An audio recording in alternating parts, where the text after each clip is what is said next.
தடியடியால் ஏற்பட்ட பதற்றமான சூழ்நிலை காரணமாக உயிருக்கே ஆபத்து இருந்த போதிலும் மருத்துவ அணியின் தலைவரான பிரபு, உங்களுக்கு தெரியுமா டாக்டர் டி.கே. பிரபு, கேள்விப்பட்டிருக்கீங்களா?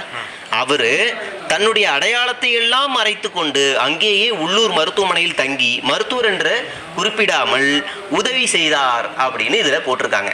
தன்னுடைய அடையாளத்தை எல்லாம் மறைத்து விட்டு பல் டாக்டர் எம்பிபிஎஸ் ஆயிருக்காரு. அவர் ஒரு பல் டாக்டர். பல் டாக்டர் எப்படி ட்ரீட்மெண்ட் கொடுக்க முடியும்?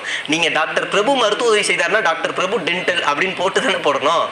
அப்ப இது சரி, நீ டென்டல் போடல, அயோக்கியத்தனம் பண்ணிட்ட. ரெண்டாவது வருவோம், எந்த ஆஸ்பத்திரியில பார்த்து நீங்க ட்ரீட்மெண்ட் பண்ணீங்க? குறிப்பிடுறாங்களா? அதுல என்ன இல்லையே. நீங்க எல்லா டீட்டெயில 156 பக்கத்துல போடுறீங்க. எந்த ஆஸ்பத்திரியில சார் இது பண்ணீங்க? யாராவது வீட்டுல பண்ணீங்களா? இல்லை ஏதாவது கடை ஷட்டர் திறந்து அந்த இடத்துலயே பண்ணீங்களா? எதுவுமே இல்லை. நான் யோகிய இந்த இடத்துல நாங்கள் பண்ணங்க, இந்த ஆஸ்பத்திரி இருக்குங்க, இங்கே சிசிடிவி இருக்குங்கன்னு சொல்லணும்ல.